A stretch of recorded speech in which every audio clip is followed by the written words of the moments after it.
number of new people today, so I'll go over some of the house rules, especially for them.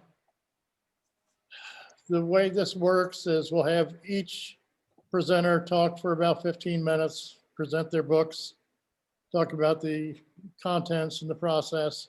Then we'll open it up for questions and answers for another 10 or 15 minutes. And then we'll switch it off, hand off to the next guy. We do ask you turn off your mics while the presenters are talking so we don't get any extraneous noises and doorbells and children. We will be recording this today. So if you have any aversion to being recorded, don't say anything, please.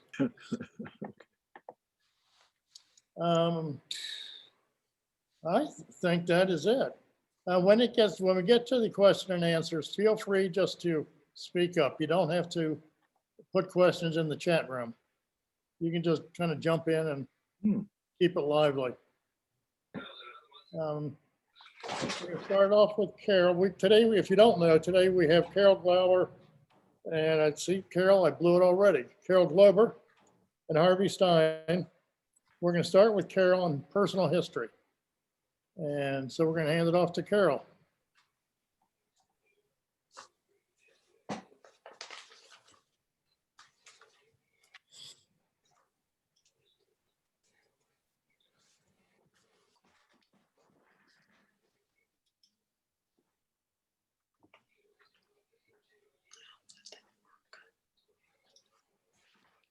Start again.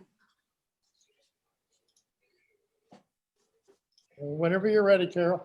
Okay, so what do I need to do to share your screen? So I click on the green button. Yep. And then my PowerPoint. And then do I click on the the blue button? Yeah, you're good to go. Stop the screenshot. Click on your, click on the blue button. Oh, and then down here. Okay, good. I'm in. You're in, we see it. Okay, thanks. Got it. Okay, so hi everyone. Thank you for coming. And thank you, Michael, for this opportunity to talk about my book, Personal History. I spent 30 years photographing my two sons with a Kodak Brownie Hawkeye camera. In case you don't know what it looks like, this is it. And the results are now in this book that's published by Daylight Books. And I always had an interest in history, even when I was young. And I loved reading biographies and learning about how people lived. And I studied history in college along with education. And before graduate school in the mid-70s, I took my first photography course and learned to work in the darkroom. So this was one of my first photographs. And I'm showing it because I already, even when I started, I felt like I had a sense of historical and cultural aspects that I could show in my work, even just walking and photographing around town. This is Moscow, Idaho, where I was living around 1974. And I'm in the mirror taking the picture.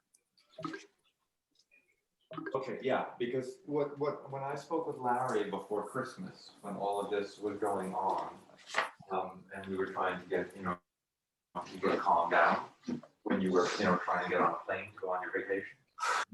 I said to Larry that I had some serious concerns. Does someone need to? The way she wrote her email yesterday, she said it will now be up to the board how they decide. Someone need to as mute. if she's not on the board anymore. Can you unmute that? Can you mute that person? Thank you. Okay, and then around the same time, there was a group of women at the University of Idaho who had received a large grant to interview and record the lives of women who were living in the 5 northern counties of Idaho. And I went to their talk as they were presenting their grant, and they learned they needed 2 photographers. And so I raised my hand and I said, I can do that, even though I'd only had that one course. And so I started making photographs of these women living in the rural areas of Idaho, and this was my very first exhibit. And so I was also combining my two interests of history and photography. And then I also decided at the time that a portrait didn't have to be just a face. And so I kind of played around with different ways of making portraits of the women. And the results are in the University of Idaho Special Collections with the recorded interviews. Fast forward, I married Harry and continued making portraits. And we lived in San Diego for 4 years. And as you can see, I'm making a lot more portraits. And I'm showing you this background so you can kind of see where I'm leading to regarding my book. I shared a studio for a few years with a friend. And I started doing street photography. And of course, at that time, like everyone else, I was influenced by Gary Winograd and Henri Cartier-Bresson. And I was, at the same time though, I was conscious of my work, the possibility of recording a slice of culture and society. And again, that the historical aspects of what was going on at the time. And I always printed full frame. Cropping was like sacrilegious to me. And I was printing on a Focomat enlarger with all the edges showing and its lack of consistency. And that was my style at the time. And I also started photographing at night. And this was made in Minneapolis in 1982. And we went to Europe. And I continued with the street photography, and I was using a small Olympus 35mm camera that could fit in my purse. And I liked the soft look that came from this camera as opposed to the sharp photographs that would be with my regular 35mm. So that was my beginning of discovering that I liked the soft look. And the photographs in London and Paris, photographing at night, Spain.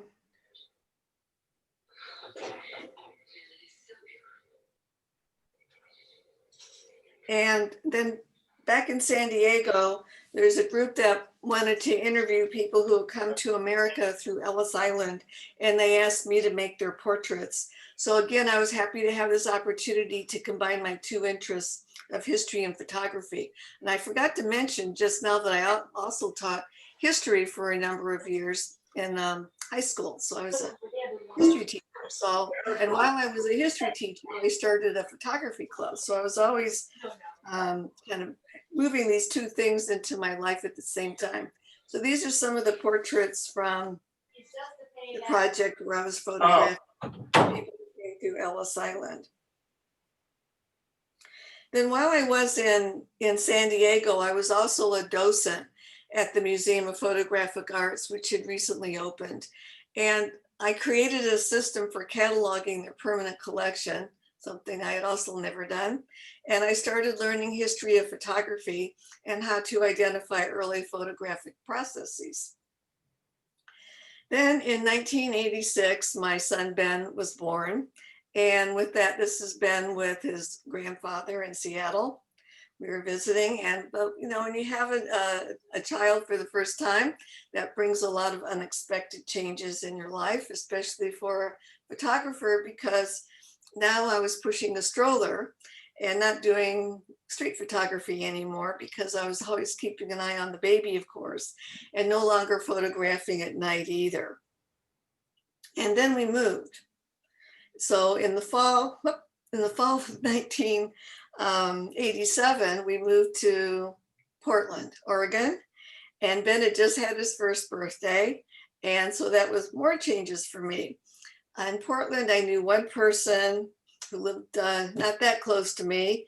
My camera was broken in the repair shop, but I had no darkroom.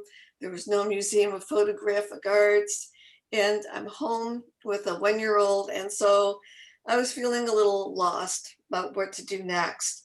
But I really think that sometimes feeling a little lost can be a good thing. It's a time of vulnerability, but it's also an opportunity to think about trying something new. And that's exactly what happened to me. There was on a shelf in our house was a 1950s Brownie Hawkeye camera. And I'm not sure why, probably because my camera was in the repair shop. I decided to see if film was available. And keep in mind, this is 1987, before the internet and computers. And so I went to a local camera store and I learned that the 620 film was still available. So I decided to buy 10 rolls to see what would happen. And luckily a clerk gave me some of the take-up spools, or I would have been in trouble at that point. So when I took the first rolls in for processing, the clerk asked me if I wanted contact sheets or prints. And so I hadn't really thought about that. I'd only used contact sheets. And on impulse, I decided to get prints. And that ended up being a very good idea for me, because the prints became my system for filing and editing. And then for years, the camera store always returned my spools after processing my film so that I could continue shooting. And I knew a whole bunch of camera collectors who gave me more. So in the end, I was pretty well set. But meanwhile, that November, this was one of my first results, titled Ben in Shadow. It's actually now on the cover of the book. And looking at my little prints, I really felt that I found something special, something unique. And I realized that all those years of watching and waiting to make street photographs and carefully making portraits had all prepared me for this project of photographing my son with this camera. It really, for me, reinforces the idea that everything we do becomes a platform on which to build the next thing, whatever we're going to do next, somehow based on something we've already done. But here I was trying all kinds of new things. First of all, color was new for me. And back then when people shot in color, it was really to make slides for their travelogues when they were traveling. And instead of the rectangle, I now had a square and a larger negative. And that meant that I was making square prints. I was photographing my son with this slow, clunky camera. And instead of looking straight ahead into a viewfinder, I was looking down.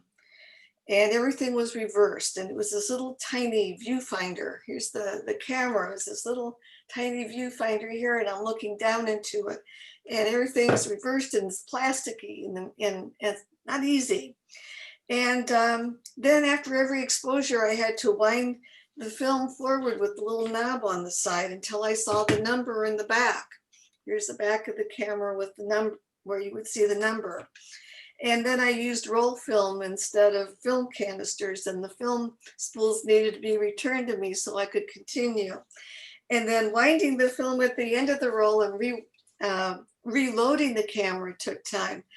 And then I had these little prints instead of contact sheets. So there were a lot of changes for me as I'm starting this new project.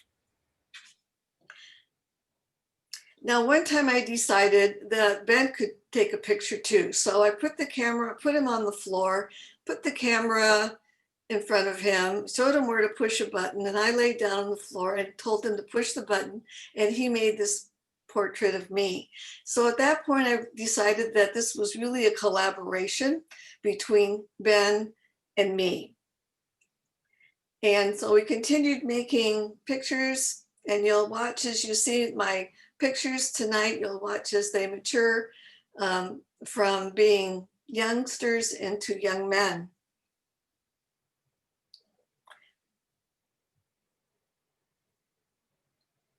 And I took the camera with me everywhere we went. I took it with me around the neighborhood. This was just in my neighborhood. And this is in Central Oregon and to Minnesota. And I will tell you that there was a lot of failure. Many times these little prints were returned to me with nothing on them or next to nothing on them. There was not enough light, there'd be too much light, too much movement. There were so many things that could go wrong. I really didn't have control over things in the camera like we do with our regular modern cameras. So the Grand Canyon. And then in 1993, Sam was born. And so he became part of the project. And here he is on the changing table. And I made this by holding the camera down like this, looking through this viewfinder is kind of guess and go, and hoping to get a picture that I liked, and I did. So over the years, I continued taking the camera. Again, I was holding the camera down for this picture where he's in the playpen, and there's this rim of light from the window on the rim of the playpen. And here is Sam playing. And here, this is in Honolulu on the way to New Zealand. I took the camera with me everywhere we went. This is in Central Oregon. That's Sam. That's Ben in Italy. That's Sam in Memphis at Graceland. Ben in Oregon, Mount Hood. Then we went to Israel, and I wish I had more pictures of me with the camera. This is one, and that's Sam in the water. I'm making some pictures of him. So I don't really have much time to talk about influences, but I will tell you that one are these little albums. Some of you might remember these. They were printed by Kodak, and you took your film into the pharmacy, and then Kodak printed them, put them in these little albums. This is from the 1950s, and that's me on the right, the giggly one in that picture, and there's me at my 7th birthday party. So these were definitely an influence on me and thinking about my photographs. So continuing, it's Ben. And I'm showing this one here because there I am on the left-hand side. You can see me making the photograph.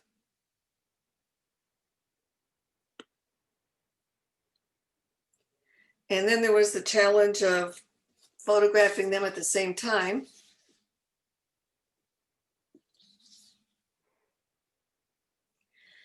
And then this particular image, originally I took it out, but then I put it back in. So I realized that the flaws that are inherent in these photographs were really part of the creative process. And so this is now in the book. And Ben was always reading. Here he's reading the comics. Sam was, what, 4 years old or something here, and he's already studying maps. He was always interested in maps. Sam with his bubbles. Hiking. Ben's bar mitzvah. You can see here's Sam already a young man. He's a teenager here. At the art museum. So I realized also that these photographs were not about motherhood. It's very, nowadays you see a lot of women photographing their kids and they'll say it's about motherhood, and in a sense it is, but I decided my photographs were really about my sons and watching them mature from an early age to becoming young men. Here's Sam reading. Drinking his mate from a gourd. Here he is with the map. It's a young man still studying maps. Ben.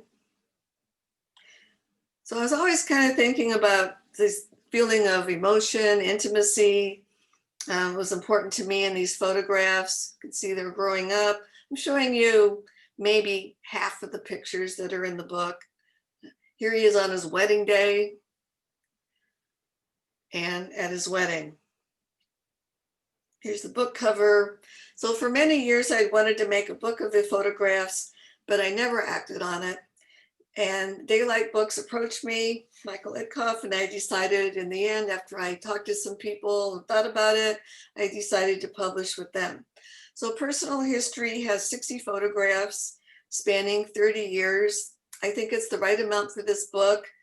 The book's 9 inches square or 23 centimeters, depending where in the world you are. I like the size. It's comfortable to hold. It's easy to transport. It feels good. The sequencing was chronological.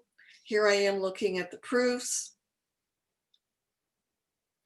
Here's the book. I worked with an excellent book designer named Ursula Dam.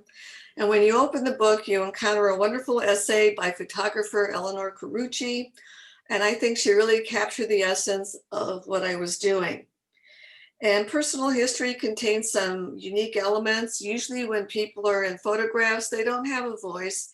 And I decided I wanted to give a voice to Ben and Sam. So I had the idea to ask each of them to write an essay about their experience and feelings about being photographed by me for so many years. And so they did. They each contributed a small essay, and I was very happy about that. And it really shows their individuality as well. And then finally, I wrote a brief essay on the vulnerability of being in a photograph and what I learned from photographing Ben and Sam.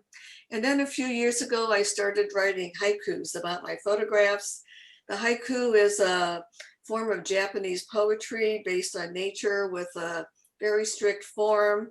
And so one of those is in the book as well.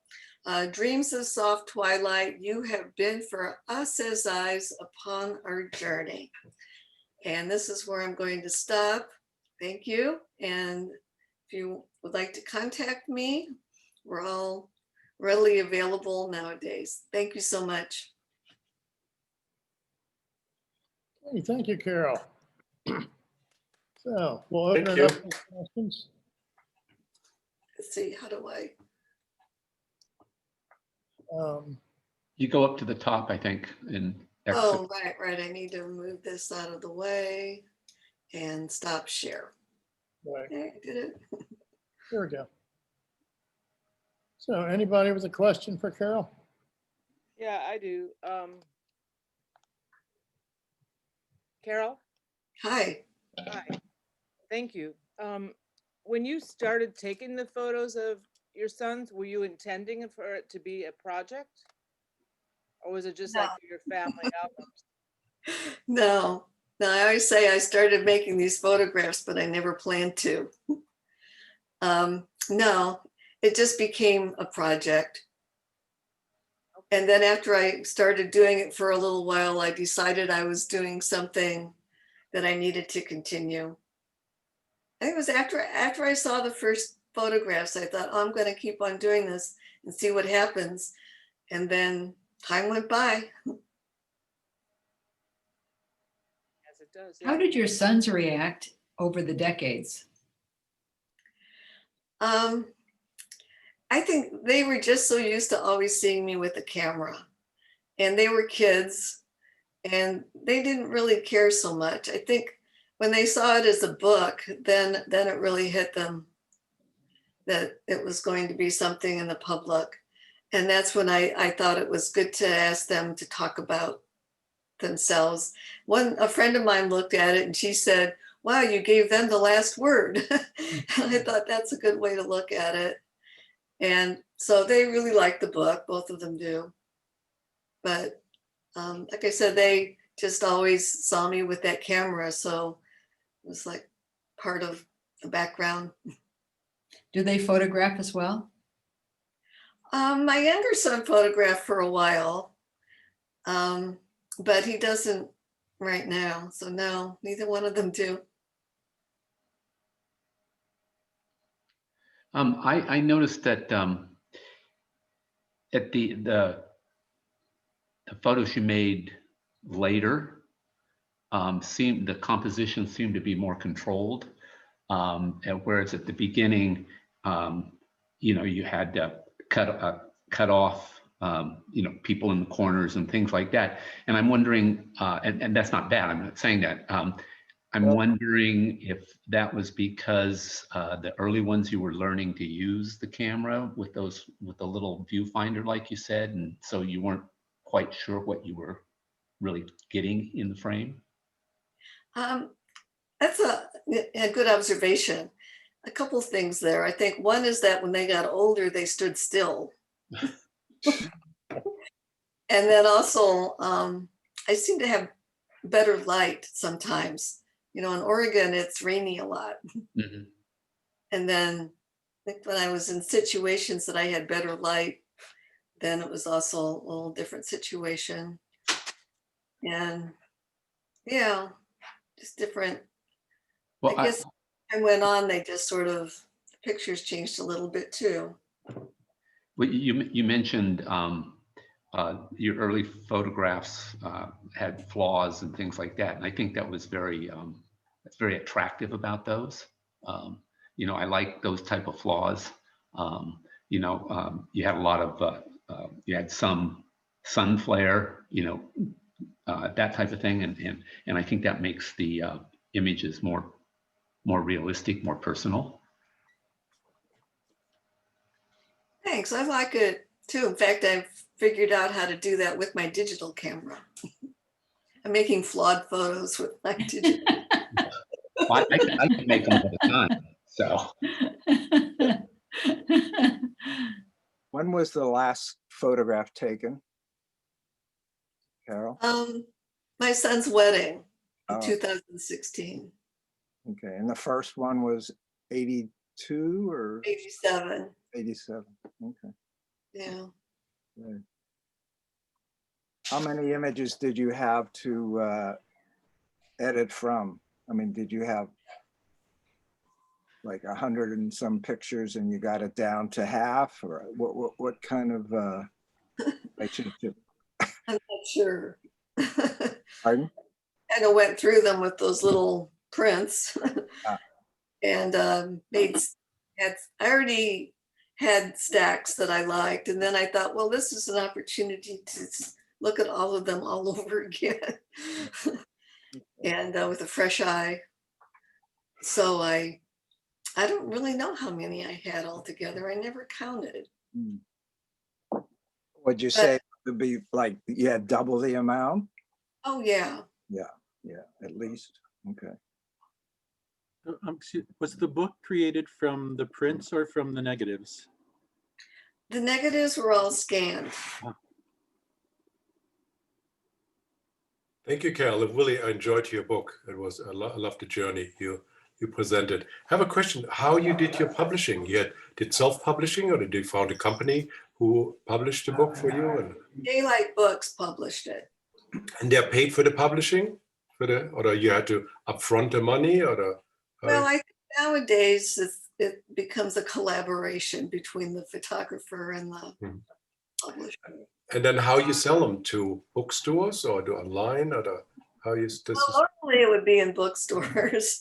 I think nowadays more happens online than anything else. And I'm using social media to promote it. Okay. And, So how much is your book, when I can ask? I think on Amazon it's 45, but then discounted. Okay. So I'm sure you can find it. And I mean, so how much costs to print a book?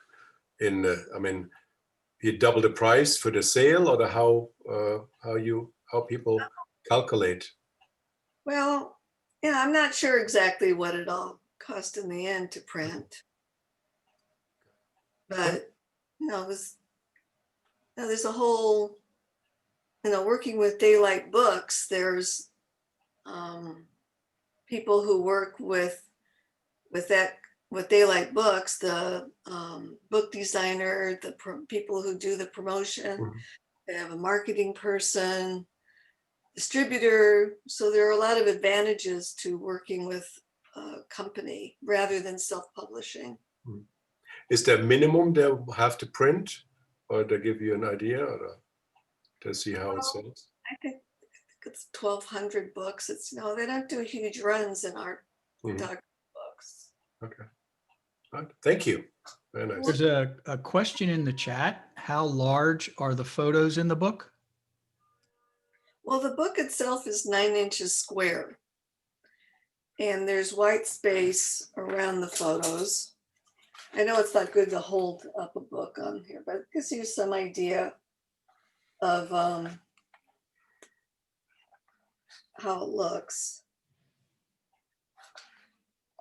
And then here's the cover. Beautiful. Thank you. Were there any photos that you really loved and you showed them to your sons and they said, please don't publish that one? I have to say that every photograph in the book was approved by them. I didn't want any hurt feelings.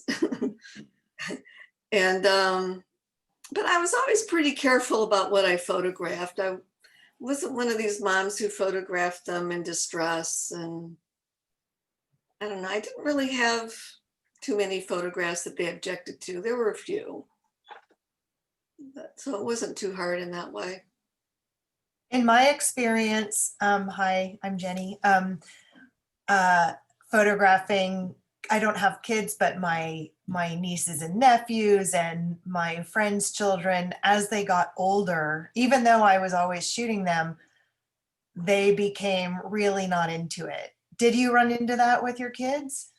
Well, let's just say someone asked me if I'm still doing it, and I said, well, I don't think they would appreciate me following them around with the Brownie Hawkeye camera anymore. I think it was time to stop. They were adults, they were getting married, moving on with their lives. And so it's time for me to let go of that. And I would think at that age, they'd be totally fine, but maybe when they were 11, 12, 13, get away from me. you don't see as many pictures of them as teenagers, but they were always pretty good about it, really. Yeah. They're really lovely. Thanks. Carole, I have a question. My name is Pat Rose. First, I met you in Portland at the Portland Photographers Forum. Right. Back when we were still meeting. We're still meeting on Zoom, by the way. So my question to you is, now that you just mentioned that, of course, you're not following your sons around anymore, now that they're adults and have their own families, what are your new creative interests? What do you foresee now that in starting a new year? A lot of people are thinking about a new positive future. What are you thinking of for your next step for your creative efforts? I have a couple of things going on. One of them, of course, is photographing, when COVID came along, and we're in our third lockdown here now. So I'm spending a lot of time in my apartment with my husband. And so I started photographing my husband, and I started photographing in my apartment. I started I bought a remote and a little tripod and photographing myself. And so I have and then some photographs of COVID walking around. And so I have this whole series from my time with COVID. I mean, not that I had it, but during the time.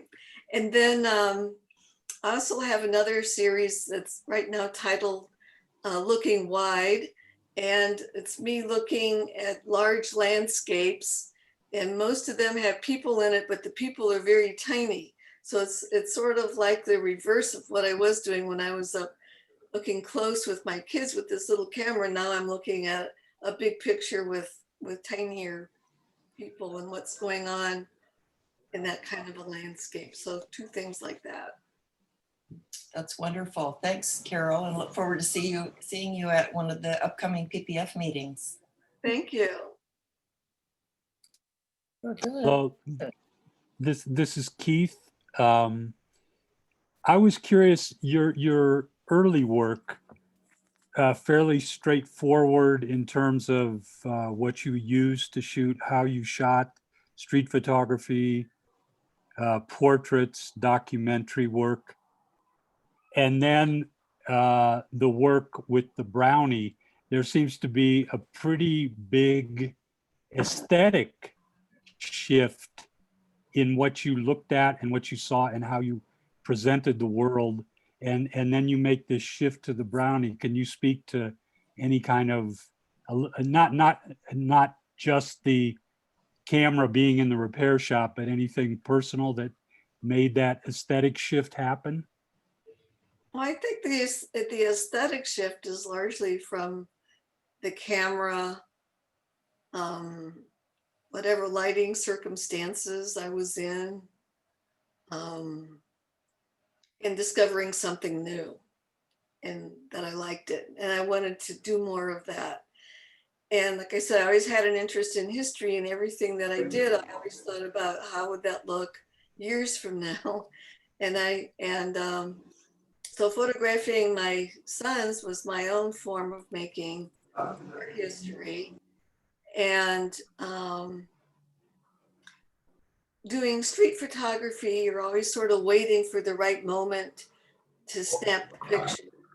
At least then, you didn't have the kind of equipment you have now to do really fast pictures.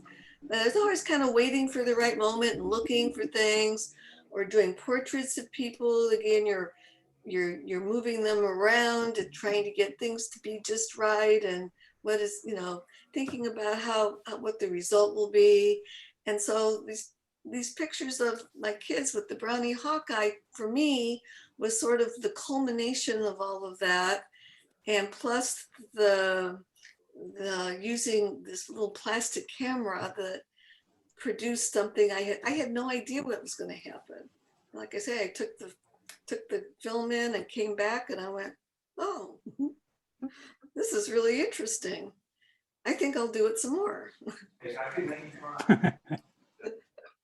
So a lot less sort of intellectualizing over the image and how you came to it and that. Yeah, I would say there was less intellectualizing. It was really more about the moment. And am I going to do this picture with this camera? Because I'm always like this, trying to get it right, looking down in that little viewfinder. And like I said, there was a lot of failure. And so, yeah, I would say less intellectualizing and more about the moment. For me, I think it worked a lot for you to use that camera to get the states of the children instead of your state so much. Like it removing that intentionality, and I felt a lot more layers of there being in a lot of mystery and other things like that, which you also associate with children as they're forming into people and you don't really know. And we think we know them all, but they have their own states of wonder. And I really think your book captured that beautifully. It just, when I looked at it, it made all kinds of memories of my own children, that joy or the mystery or the wonder that they experienced in all these stages. So I thought it was really magical and I was really grateful to receive it. Thank you so much, Lynn. Yeah, I think the photographs in this book have more of a layer of intimacy than in my earlier work, for sure. And people are more likely to have an emotional reaction to it than in my earlier work. And one thing I didn't have time to talk about was the influence of early pictorial photography on my work, because that was also another big influence. And the soft focus and the emotional attachment to that kind of work also influenced my thinking. Well, there was that intellectual side in the background, for sure, of thinking about how I wanted things to be. Okay. And that'll wrap it up for Carole's today. I have another question. Can I? Yeah. Yes. Oh, well, first, thank you so much, Carole, because I am right now it has been so nice to hear you, because I'm right now in that state where you were with my little kids. And I've been feeling many days that I've lost with my work and my professional career and what I'm doing and what I'm going to be doing. And I cannot do anything. And it's just the kids consume your days and it's difficult. So I love seeing you, that it's past already and I have recovered and I did something and now I see the value of it. So that's been wonderful to hear, really. But my question is, you mentioned your book. I haven't had the opportunity to see physically the book, but you mentioned the book designer and I didn't get it. So if you could say it in the chat, that way and I can write it down and get to know the designer, I would love to. Oh, well, the name of the book designer? Yes. Well, her name is Ursula. Ursula, what? Damm, D-A-M-M. Okay. And she was working for Daylight Books. Yeah, I hear that. And she was the one who designed the book. It looks very nice. I can't wait to see it. I was very happy to work with her. It was a lovely experience. Thank you. I worked with her too, and I second that emotion. Okay. I love her. Yeah, she's great. Okay. Harvey, are you ready? I am, yeah. So you're gonna make me, you're make me the host, is that right? Well, no, all you have to do is just share your screen Oh, okay. if you want to share your screen, or Yeah. Okay, here we go. Yes, okay, great. And I'm gonna bring Yep. the book. It's there, right? Yes. Okay. So I'm presenting with Andrew Fadnick, who is the publisher of Zatara Press. Zatara Press published the book. Andrew's here. And our writer, Joanna Madlock, is here also. So maybe she'll say a word or two. So I'm living in New York for the last 45 years. I teach at ICP, the International Center for Photography. I teach my own workshops all over the world. Needless to say, that's been curtailed for the last year, or at least 10 months. I was lucky enough to get to India last January and early February before the pandemic really hit. I met, and I've done, this is my 9th book. I have a list of my books that I'll show you at the end. I have a new book coming out next year on Coney Island, my 3rd book on Coney Island. This is the first book that I've done with a small press. Most of my books are done with large companies. E.P. Dutton was my first book was Parallels, a look at twins. It was published in 1976, and it sold 10,000 copies. That's a large number in this day and age. If we sell 2,000, 1,500 copies, we're doing well, it seems to me, these days. If you it's really changed a lot.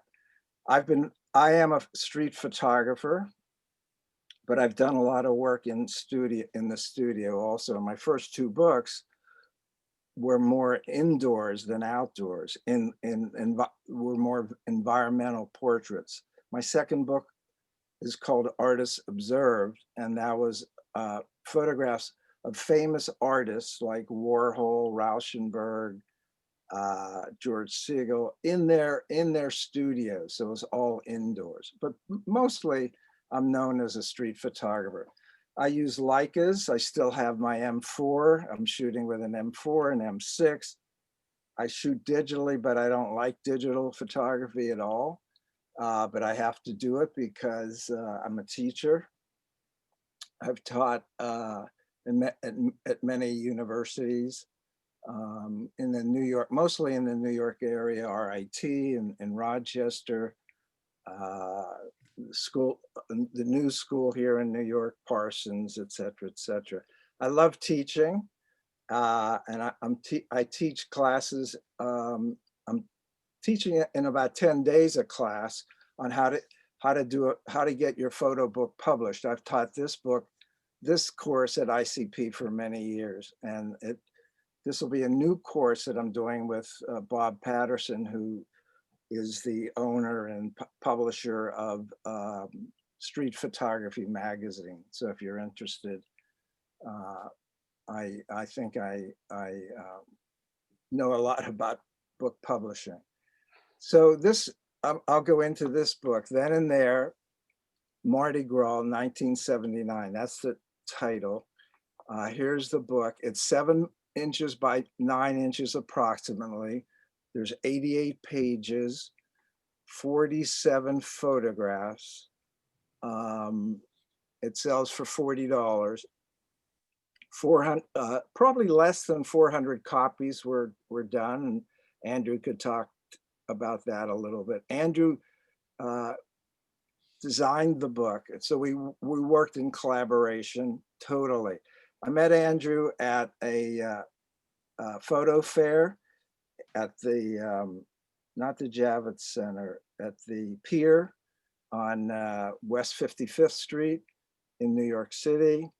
And he had a desk there, a booth, and we started talking. He knew my work from, and he went to ICP for graduate studies, and we had never met there. I've taught at ICP since 1976, and I'm still there. I'm probably the longest lasting person there, and I'm still doing it, and I love it. So Andrew and I started talking. He asked me pretty much at the outset, he said, I know your street photography, I know your books, I know your work pretty much. What, do you have anything in your archives, in your photographic history that people would not know about, that it would come from you and would be surprised that it came from you? And I said, yes, I do. Probably have 2 or 3 bodies of work that have never seen the light of day. And when I say bodies of work, I mean a large scale, long-term projects. All my books have taken at least 6 years to shoot and maybe to publish. My most recent book took, on Mexico, took about 23 years. I did a book, Coney Island, 40 years. So I'm in there for the long term, that's for sure.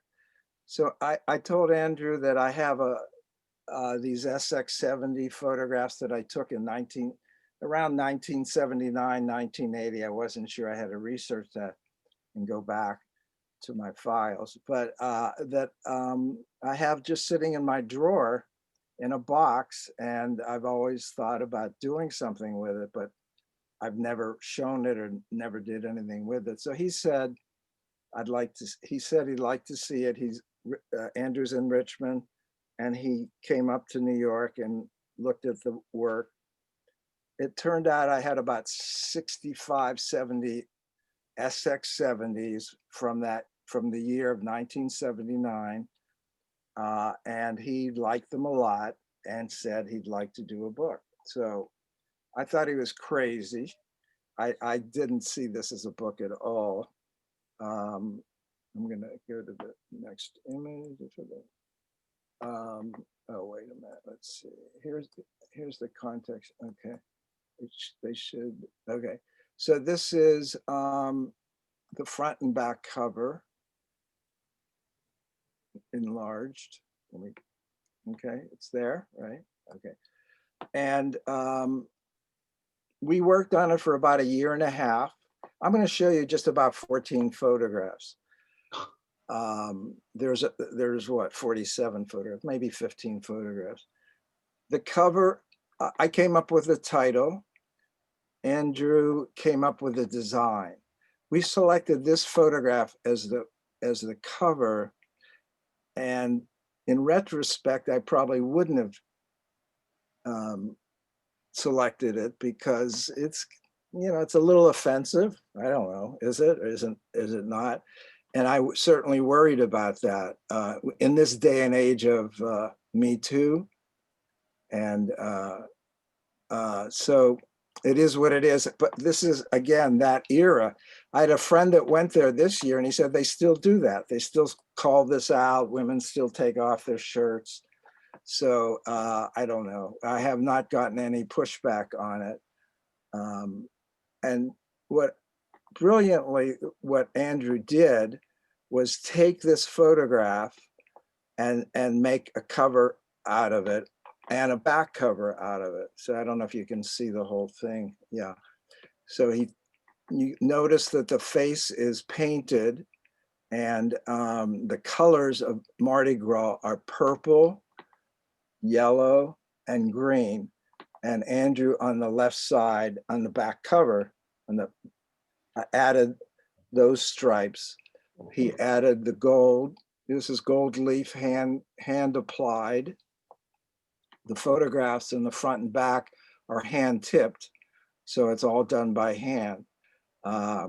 When Andrew makes books, there's always something very unusual about each book, whether there's a hole in the middle of it, or, I mean, he comes up with these fantastic ideas, and maybe I should let him talk a little bit more about it. But so the green of his shirt collar is in the words Mardi Gras 79. The shirt reflects the color, as does the back and front covers. When I first saw the book, when I got my first copy, I was happy, and I've grown to love it even more. And I have really gotten nothing but amazing responses to the book. You have to realize that I'm used to large books, 200-page books, 11 by 14 books, not coffee table books. I don't like coffee table books, but larger books than this. And this is a whole different world for me to deal with a publisher who considers himself a small book publisher with a limited, and he might correct me, with a limited edition. Again, there's less than 400 copies, and it's not available at Amazon. It's not in any stores that I know of. It's being sold by myself and by Andrew. Maybe Andrew has gotten it into a bookstore or two. So I'm going to just go through about 14 pictures, and then I'm going to let Andrew speak. Again, the size of the pictures in the book on the page, size of the photos on the book, in the book on the page, is the exact size of the Polaroid. We wanted to replicate the experience of the Polaroid.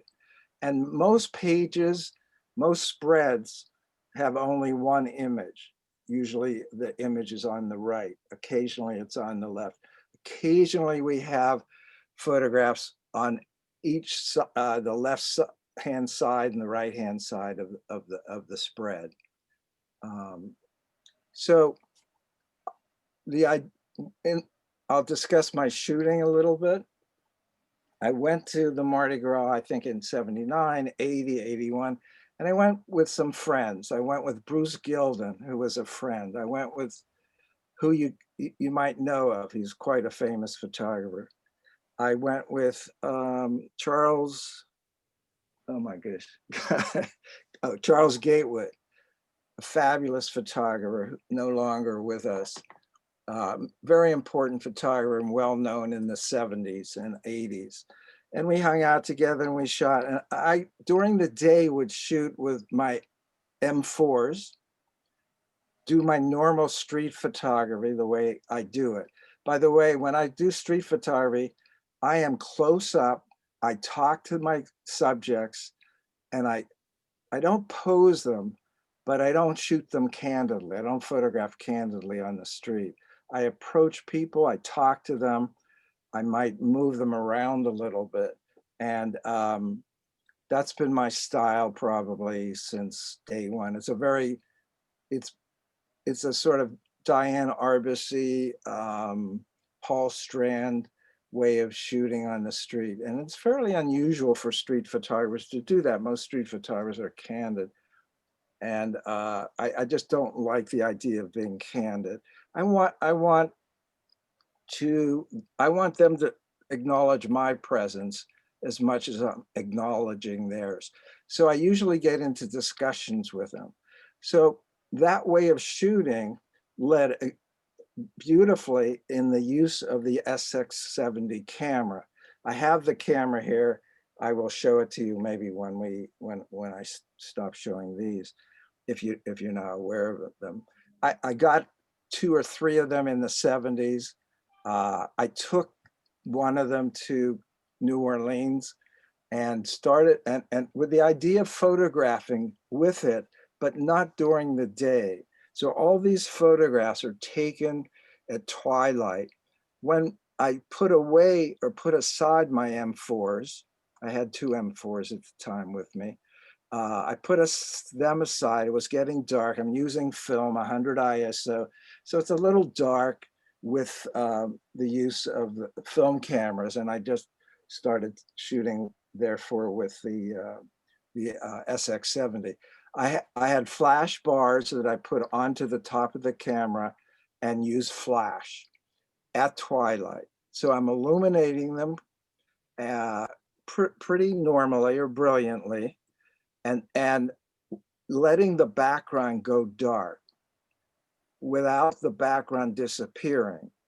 I want hints of where I am, but the individual is my main subject and first and foremost. So this is, I'm 2-3 feet away, as I am with my Leica. So I didn't change my shooting style. I just radically changed the camera, and the camera is different. It's clunky. It's big. It's hard to view, maybe like the Brownie of Carole's work, but it is really sharp. I love this photograph. I love his eyes. This is a friendly witch. I love his veil, his hat. And what I'm after, and what I did 42 years ago, and 41 years ago, and if I can remember correctly, is really just go up to them and compliment, go up to them with a compliment and say, wow, I just love your face. It's beautiful.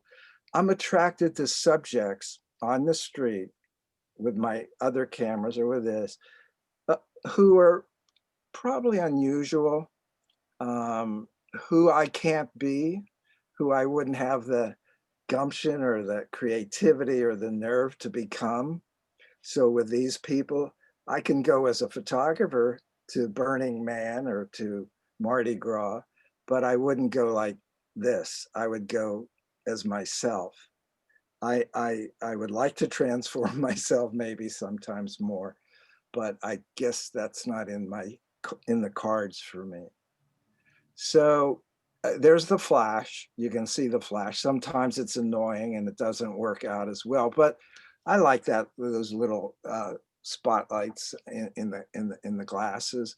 Again, though, I don't want blackness. I want some kind of background, whether it's a bit mysterious, whether dark, whether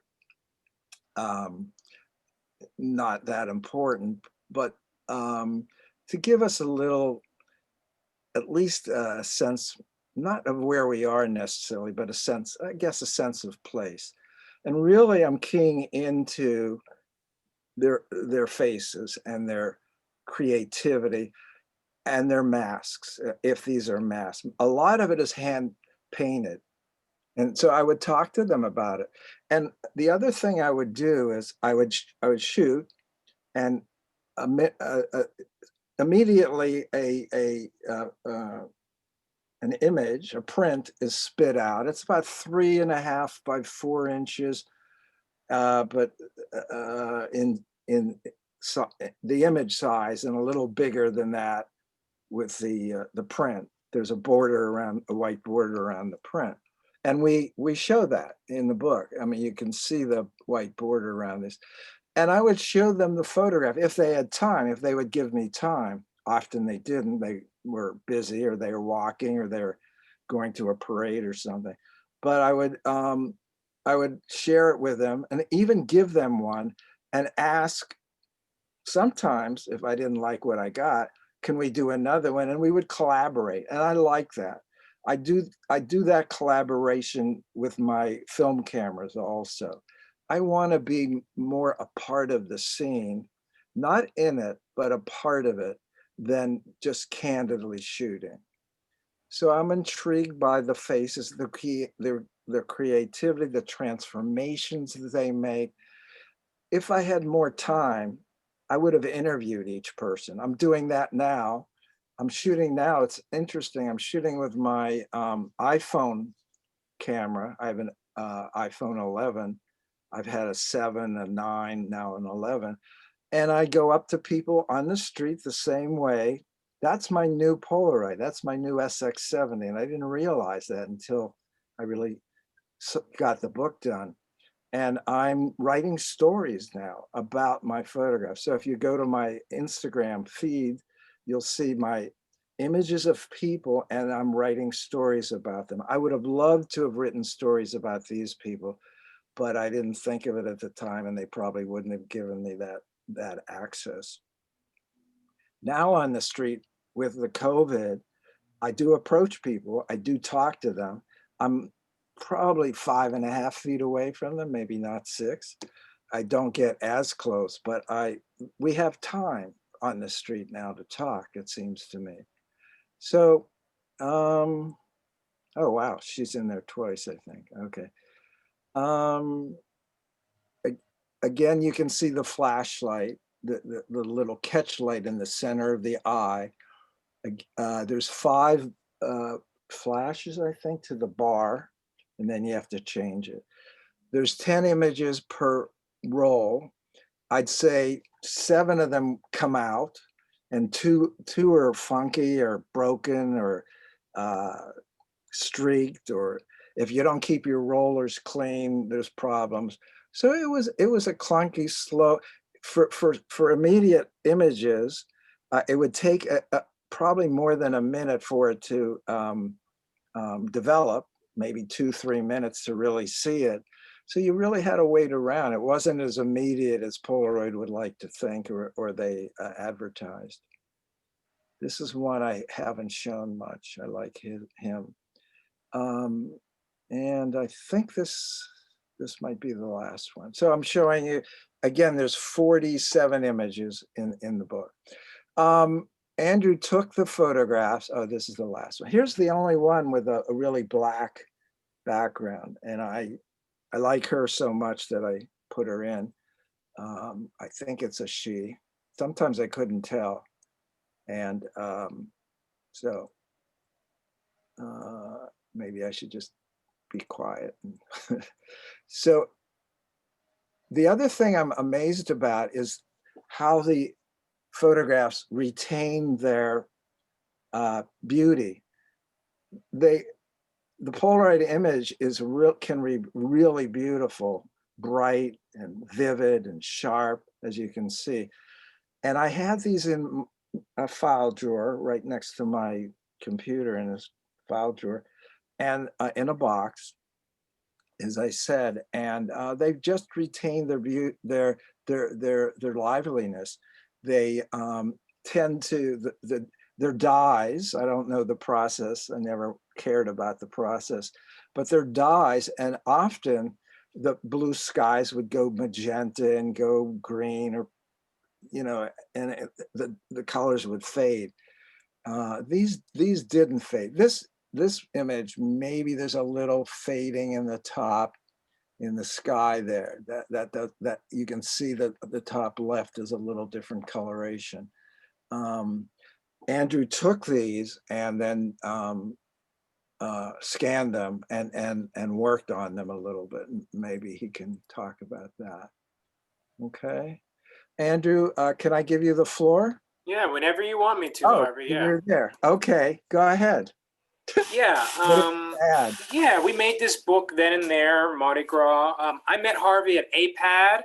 It's a photography show by APAD in New York. Probably met him 3 years ago at this point. So It was April 3rd, April 5th, 2018. I know that because I met you 3 years ago. and then I went outside. Coming home, I fell on the street with my Leica on. I tripped and fell in the middle of the street with my Leica going to the street, and I saved that, and I hit my forehead straight on the street and had a bloody session. I had to go to the hospital. So Harvey always remembers when we've met. That's why. That's why, Andrew. Really. Yeah, and so but I was interested in this work because I like to work sometimes with other people's work. This is what a tip-in is, where we print it on another sheet of paper, and then there is a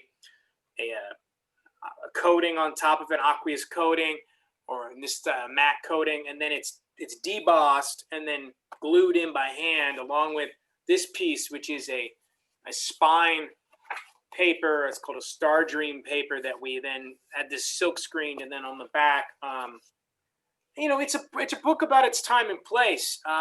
It is from, at the time we actually thought it was 81 to 82. Harvey went back and realized he was there. He was there about 4 years in a row, but he shot these. He only brought this camera out on 79, the first year. I'm gonna admit to you and everyone else, I am not even sure it was 79. So, but it doesn't matter. That's what we're sticking with. That's the story, and we're sticking to it. There was a lot of research to try to figure that out. Because him and Bruce and other friends were going down multiple years in a row shooting with their Leicas. And this was the year he brought this. And this was an other project, but we were able to do really nice things like sequences like this. I don't know if people can see my screen or not, or if they're looking at Harvey's screen. I don't know how that works here. I can get out of this, I guess. But are people able to see me? Yeah. Okay. No, people are shaking their head no. Yeah, if you go to speaker, right? If you go to speaker mode, if you go up to the top where it says view for everybody and you click on, full screen speaker and stuff, we can drag you over so that we see you, even if Harvey's sharing the screen. Perfect. Okay. I could make sure people are unshare. seeing me because I could unshare if you want. Because we don't need to have Harvey's screen if I'm showing the book, and so. Okay, I can get out of it. Thanks. But yeah, no, and so we designed this, and we went. I make these unique art objects as well as photo books based around this wabi-sabi minimalist aesthetic, where the imperfection in the worn is beautiful. We're a small press photo book publisher based out of Richmond, Virginia, though I used to live in New York at one point. And I have a background in making books with many different people. And each one of these are kind of an art object book that we do. We generally are museums, collections, and libraries, which is why we're not a heavy marketing push into stores and Amazon and that world, because that's not our world. Our world is the MoMA and the Met and that kind of environment, where this is already in. And so, so we're trying to create an experience in some function with a book. But we can create pairings and stuff like this, like we did. All these are one for one, as Harvey was saying. For us, it's about image reproduction quality too, where no one has ever come to our company with a finished book, a finished image. We don't want a finished book because it's no fun to design it, but also with a finished image. So, in this case, which we've done about 3 others where we had to go this far back, we went all the way back to redigitize everything and digitize none of these had ever been digitized, but digitize all the Polaroids, do color match prints, go overseas on press, print the book, the whole jazz. We find Spain, by the way. We printed in Spain, yes. So that's where we printed. We've printed in Germany before. We've printed in other places too. So, that's kind of some of the aspect where every piece, everything you see is a decision that ties in with each other. The colors of the fonts, or typography, everything ties in. And so that's kind of part of the whole design process. And then you go through steps where you work with sequences, then edits, and then basically most of it's done off the computer and is then only put into InDesign when we're kind of finalizing the layout and the format. I don't design in computer. I find editing to be like cooking. You want to do it on your feet. You don't want to be doing it sitting on a computer. Some people just crank out the same exact designs some publishers do. And for us, every book is different, as Harvey was saying. There's some through lines. This is probably one of our most monographic books, like Everglades by Lisa Elmele was also monographic, because we let the project help dictate the design of the book, that form and that function. And we felt like that kind of what this book should be. And this is what we consider to be a pretty substantial small press photo book, as in the sense that it's 88 pages. It's got I forget how many images are in it. 52 images, Harvey? 47. 47, thank you, yeah. I want 47 images, which is really, great. Takes you on this kind of experience with these people he theatrically interacted with in some function, when photographing them. I was really drawn to the faces and the portraits, and very much drawn to just all the variation and diversity that is in this piece. And the vintage quality of it being back then. I myself am still very much a working photographer in my own field, and so I work with Polaroids, so that interests me to make a book with Polaroids with someone else, which is why I work so high, long to get the quality that it is. Yeah. I also want to say there's a 4-page essay by Joanna Madlock. I think she's here, and it's brilliant. She's a professor of literature and I don't know, so at Montclair State, and her first writing, I couldn't even understand it. So I try to get it more understandable. Is that the right word? I mean, she's so brilliant and I've read her before, and it's a beautiful short essay on the nature of masks and carnival and the history. I think, yeah, it touches really into carnival and masks and so that what we hide behind and things in that function and the theatricalness of it. And the essay was really nice because sometimes you don't have an essay in a book, but we wanted to have an essay. Those are some of the things you talk about when you make a book. Do you want the essay? Does it need how many images? We've had books with 23 images. We've had books with 100 images, Yeah. But we thought an essay would be nice to kind of touch on this. And then you work with the essayist and you give them you ask them what they think, you provide them with the images, and then you do a copy edit of it and decide if you liked it. So I think it's a nice 4-page essay, Yeah, it is. Yeah. Good. I just want to put up, am I sharing the screen still? No. No. Can I? Could we hear from Joanna? Yeah, is Sure. Joanna here? Joanna? Yes, of course. Hello, everybody. Hey, this is First, I would like to say it was a great honor to be in this book because this is such an amazingly beautiful book. When I got it, I barely could believe how beautiful a book could be. Like the artwork, really. It's a book about art. It's an artwork, but it's also artwork by itself. And when I wrote this essay, and I'm thinking about this essay now in these times, I'm thinking about writing about art in generally. I treat this essay not as a commentary to Harvey's photographs, but more like how I would like to talk about this photograph. Because most likely if I wrote it now, it would be a different essay. Yes. Because in this time, so we reevaluate everything, right? And the book is called then and there, but it's also in a weird way now and here, right? Because we are in our own weird times now. So these photographs about carnival, they on one hand remind us how beautiful it was to be among people on streets, but also what solitude is, because I don't know, these people wearing these costumes and masks, they create their own solitude around them, right? Yes. It's so relevant now in the day of, in the time of the virus. It's amazing. And I know I've always been interested in photographing masks and people in masks. And I never thought about the Polaroid pictures in that same light, but yes. Some of the fun of it's the humorousness of it too, and the lighthearted nature of the book. That's some of what drew me to it. It's almost got more of a serious tone now because of COVID, but we started the book 2 years ago and we were working on it. It was well before that. Well before that, and because average book time is 6 months to a year and a half. Lately, a little longer, but yeah, in such things, I don't know. It was wonderful to work. People asked how someone asked how we knew Joanna. Harvey knew Joanna, right? And they were colleagues. Yeah. I was Harvey's student at the ICP. We're a student, okay, yeah. And I knew of Harvey before meeting him. People ask how I meet people. I meet people at photo reviews. I meet people at random places. I hired people or made books people I've met, I was recommended to. But I knew of him because I had been at ICP. I actually have a graduate degree from the Hartford Art School's photo book program. But I'd been at ICP before that, and I knew of his work, but I'd never known Harvey before this. This was working with a stranger, essentially, as we have in other books before.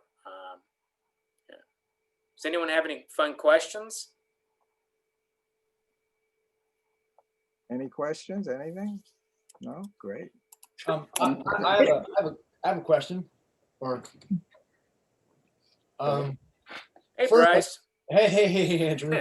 I just want to speak to Andrew and Zatara first. I love everything you guys have produced. I really love the idea of the sort of the precious object, the small press run, and the attention to detail that you do. But what I wanted to comment was on Harvey, this body of Harvey's work, and really the same goes for Carole. You know, if you have any familiarity with, you know, the broader sense of his career, I love how this really narrows down his aesthetic approach. I mean, I've lived in New Orleans for 20 years. I've seen millions of images of Mardi Gras, but by choosing that format and having a very conscious approach to how you're going to do it, eliminating possibilities, knowing you're going to be tight, having all of that, you know, narrowed it down to this incredibly cohesive expression.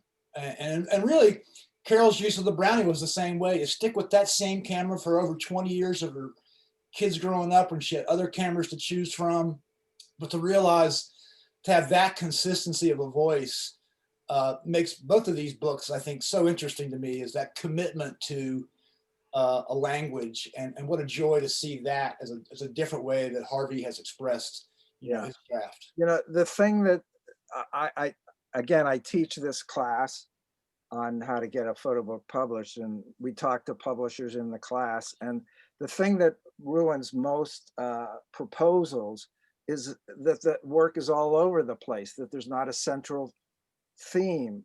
We need a central theme, we need coherence, we need maybe we don't need a narrative necessarily of beginning, middle, and end, but we need a structure, and the Polaroid gives a structure.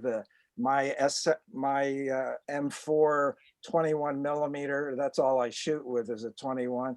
There's a coherency and a consistency to my work, and I always strive to get that. And that's a good clue to get a book seen and maybe accepted by a publisher. And I'm glad you picked up on that.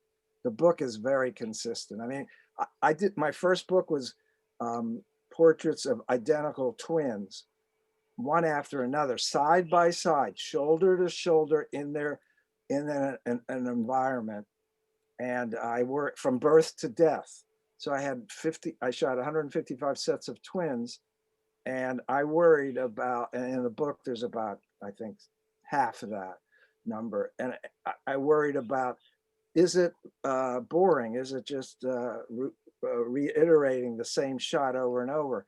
But it wasn't. And I saw the value of a consistent, coherent, focused point of view throughout the volume. And that's a really good way to work, I think. You can't be all over the place and think, and that could be for a show, that could be for a book, that could be for a magazine article, whatever. So good point.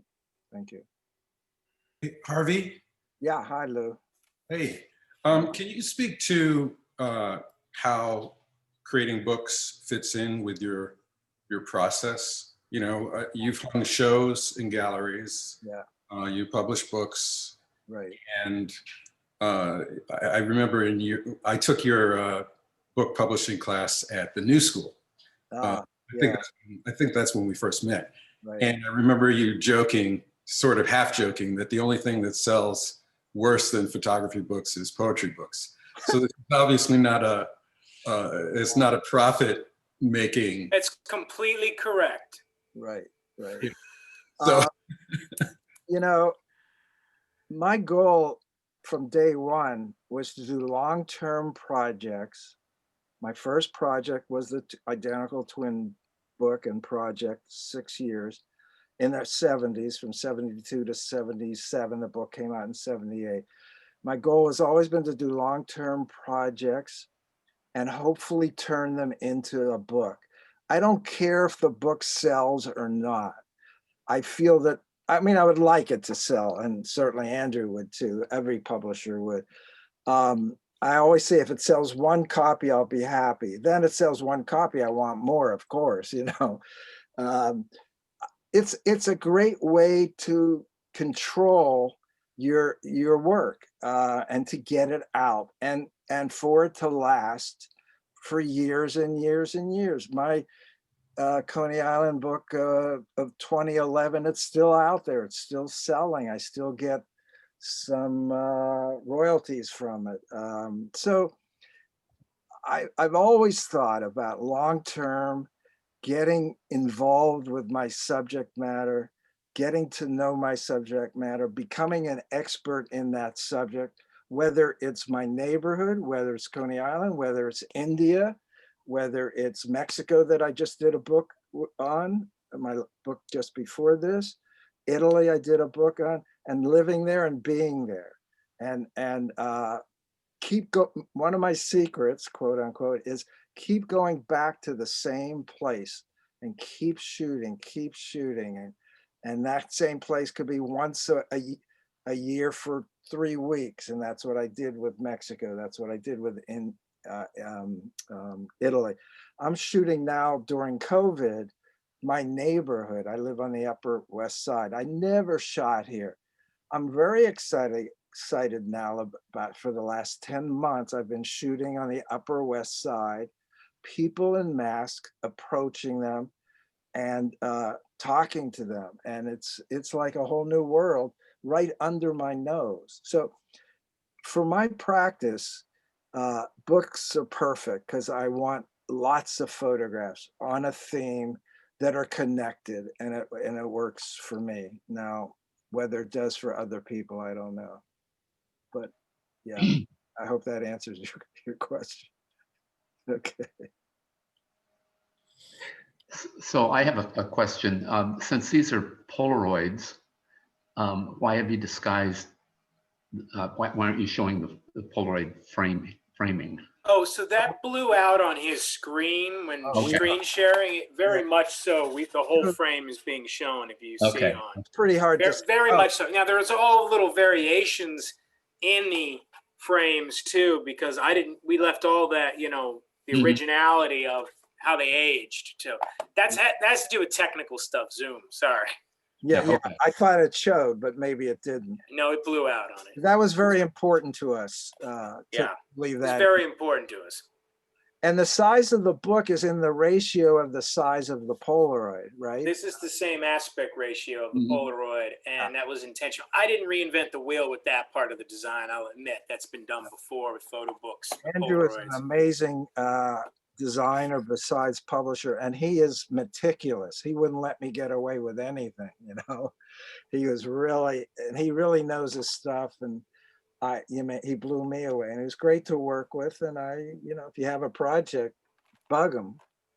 They'll probably. We only do a certain number of projects a year, anywhere from 1 to 3 or 5, depending on the year. Last year was supposed to be more. Last year ended up being none almost because of COVID, but because we work so intensely with the individuals and work so hard and collaboratively, and then who we end up representing, it's almost becomes more like a gallery in some function almost, where like I'm still working with Lisa Elmaleh and talking to Jenny Riffle and Sarah Winston to this day, and those books are from 5 years ago, So you mean we're gonna talk? So, we're gonna talk for 5 years? Probably, Harvey. Yeah. That's how it works. No. That's good. That's good. Some publishers are set up differently. I'm here to answer questions about publishing if anyone's got it too. But the other thing about Andrew is he doesn't reprint. So that's part of the unique art object concept, where when you print the book, it's done. You want to keep it limited. Also, we want to move on to other projects. I'm not here trying to milk it for money. We're not a pay-to-play publisher. No. And so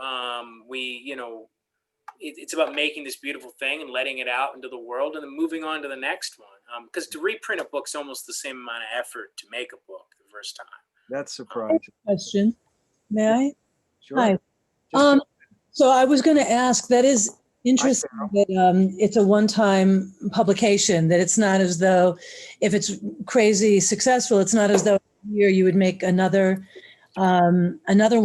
And I guess he won't. I don't know. Nope. I might get on my hands and knees and beg. Nope.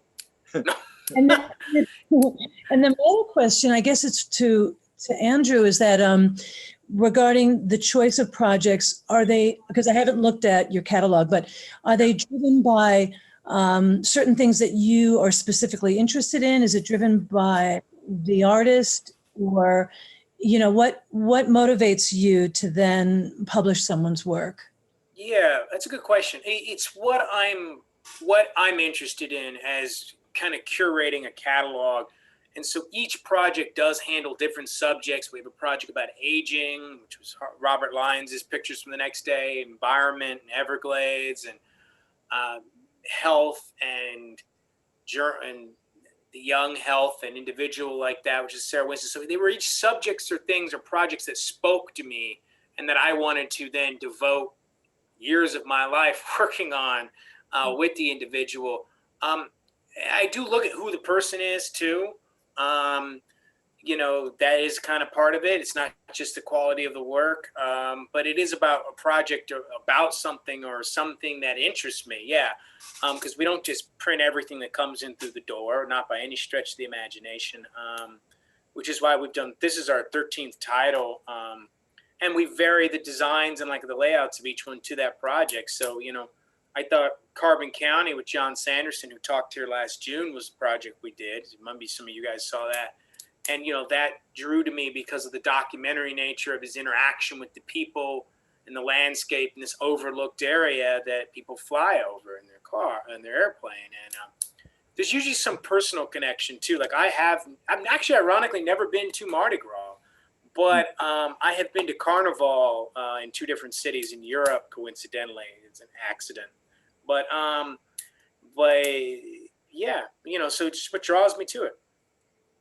Because I was wondering, because especially if you don't take on that many, you know, if it's 3 to 5 titles a year and so forth, and if you're interacting for that period of time, and also they're very special. Like Harvey's book, it's beautiful, and so you know, in order to make it special and to have each one handled with a different aesthetic, it takes time to cultivate that that idea. So that's why I was wondering. Yeah, it takes time to make a good photo book, and there are other publishers that.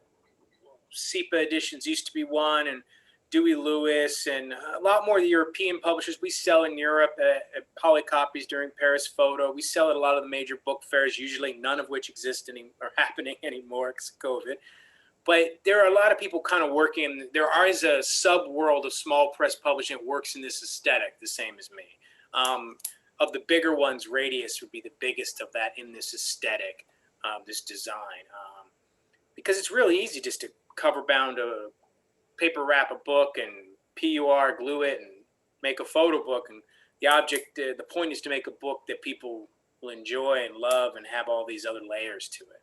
Right. And then one other question, I just and I just wondered, so first, what was the total number of the print run? And then second, the special details that you mentioned, did that determine the printer that you used? Because different printers can do different things, whether it's tipped in or sort of thing. Definitely. So I just wondered how many there were in total printed. Yeah, we printed 400 copies of the book, and we yeah, you do quote at different printers. This is at my end, at the publishing end, though. Obviously, the artist hears about it through emails, but they're not running around doing the quotes. But you quote with different people, and yeah, some printers, you know, and binderies have limitations, and locations have limitations, and that does sometimes change what you can do, what you can't do, especially less so on this project because this printer and bindery could do a lot of things, but other projects, things were changed in the design because of what we could accomplish on Nothing That Falls Away or Days Before and Days After, which is Matt Ike's book, and like Jared Story's book. And so like you were limited. Sometimes you're like, oh, I could only do this because this is what we could do.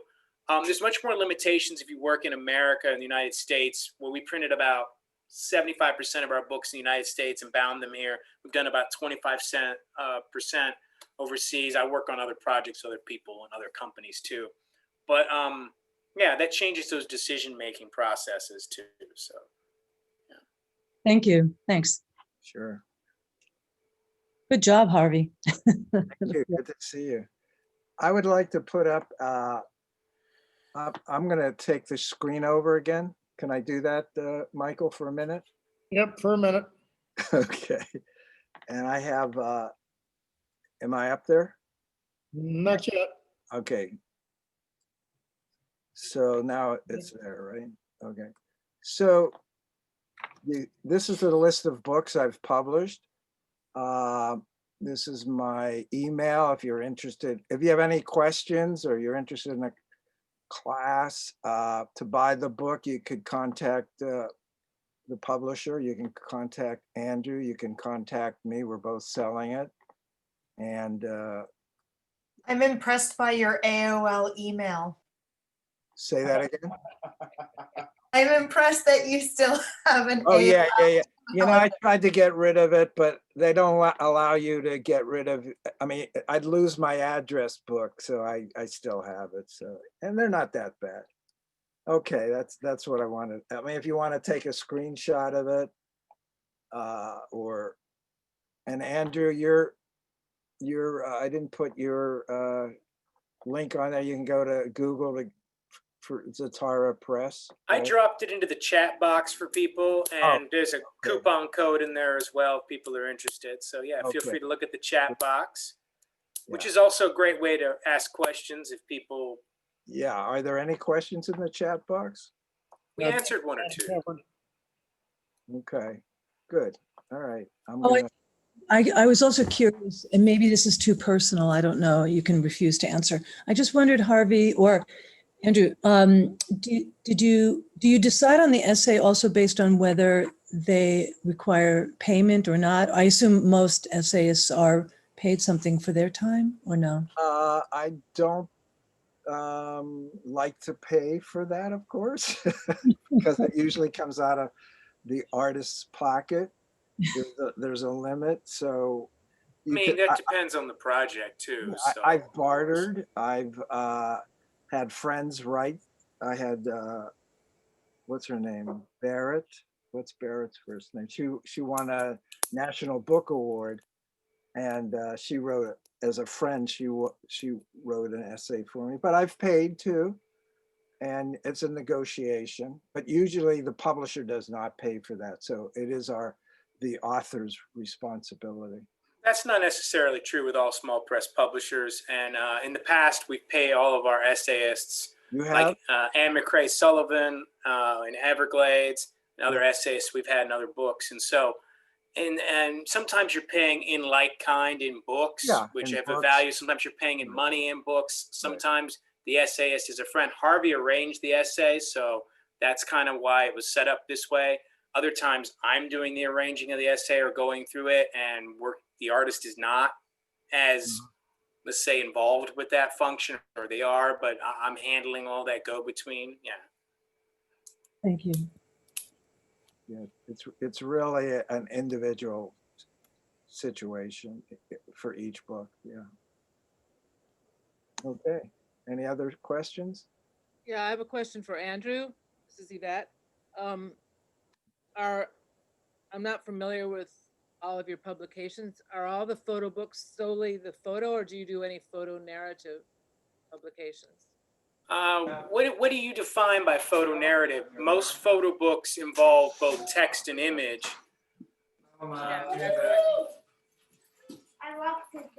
Yeah, that's somebody's got their mic on. Okay. Yeah. So what do you mean by photo narrative? I mean, that is kind of an open-ended, that means different things to different people. So yeah, well, that there's some text just talking about giving context to the photos or. Okay. Yeah, in small press photo books, what we call artist styled photo books, we tend to not want to explain things. We want you to come to your own conclusion about things. They're not monographs or reproductions of what's on a wall and we have text at the bottom and it says "Boy on the Beach, 1983." Imaginary text from Coney Island or something, but and it doesn't, from a Harvey book or something like that. And that's kind of where the photo book world has gone away from, to creating instead experiences more in a cinematic type of sense. Though we let the form and the function dictate. The back of Scavenger with Jenny Riffle has a list of all the titles of all of the images and sequence in the back of her book. But we let that kind of dictate. In this, we wanted really people to focus on the beauty of the images And it doesn't matter if Harvey invents fictional titles for those No, no, images, you know. I'm not referring to titles. When I said historical context, like giving a narrative about the time or what was going on, or, you know, if it's a focus. Got it. Yeah, you know, that would be like a third essay that could have been in there, or a second essay, where sometimes people do talk about what the project is. We have that in some books like Everglades. Lisa Elmaleh has an essay written in that. It goes along with the poetry of the poet laureate of the Everglades, Anne McCrae Sullivan. But in this case, we thought they were kind of self-explanatory. They're Mardi Gras. Mardi Gras No, this is beautiful, and it's hasn't changed that much, really. Not really. It's essentially still painted masks and floats and people and beads. Bryce could probably correct me if I'm wrong, but it hasn't changed that much. Yeah, no, I'm not criticizing the book at all. I think it's beautiful. It stands. I'm just talking your broader publications. I was curious if you. Yeah, we let the form and that function dictate it. You know, there's always a lot of text and writing that goes along with books. I feel like a photo book should have writing. Some of our books have had writing under images, poetry, narrative, you know, literally like a narrative, like fictional writing intermixed with it. This case, we thought it was more monographic. Okay. Here's the camera. You can see it. Can you see the camera? Yeah. Someone asked about this, the printer, Andrew. Yeah. She asked where and with whom. Yeah, it's SYL in Barcelona, Spain, which is where a lot of us have been printing recently. People tend to jump from different printers to different places based on cost, but also literally popularity and brand popularity. And half the time, reason people jump is for no good reason at all. And right now, a lot of people have been printing in SYL. There's also a return to Italy this last year, more printing there. At one point, everybody was printing in Iceland, and they were printing in Japan at one point before that. It was the early 90s. And so it's, you know, right now it's a lot more Spain, Italy. Sometimes do cost point is part of the reason. But America's very expensive to print in. And we've printed, like I said, 75% of our books there by choice. And that's unfortunately dictated the higher cost point of the books and some of the other earlier books because it's expensive. It has to do with the fact that there are very few operating binderies left in America. So you guys, did you guys go on press for this one, or did you decide not to, and for certain reasons, or? We go. Yeah, I went on press, but we go on press for every book for color matching and checking.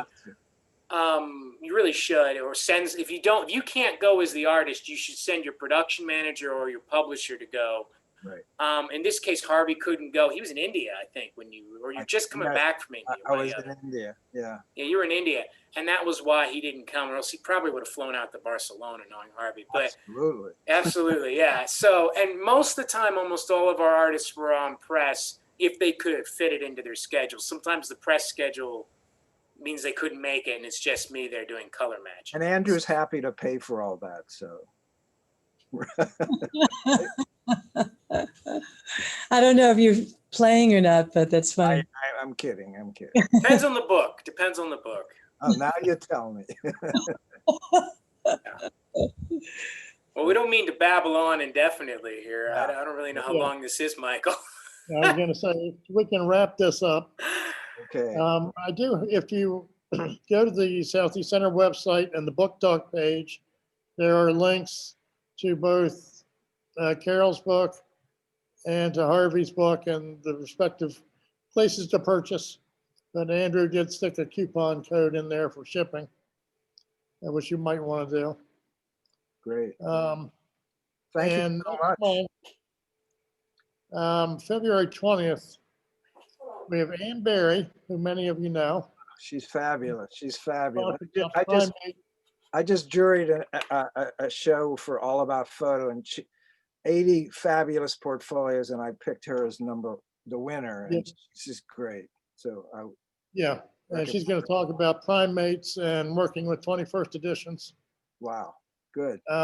And then we've got Kirsten Hoving and Emma Pell, who have finally put out a book on Svala's Saga, which is a show that we did but Southeast Center 4 years ago. And looking forward to see how that came out. So that's the 20th at 2 o'clock. And look forward to seeing you all there. Thank you, Harvey. Thank you, Andrew. Thank you, Carole. It's been a great day. Thank you so much. Thanks. Hey, Thanks thank for you, coming. everyone. Good to see everyone. Thank you. Thanks, Michael. Take care. Thank you very much, everybody. Okay. Thanks. That was a fabulous presentation. Thank you. Appreciate it. Good. Take care. Take care. Bye, Harvey. Be safe, everybody. Bye, all. Bye. Ciao. Thanks, everyone. Take care all. Happy New Year. Keep well. Thanks, Michael.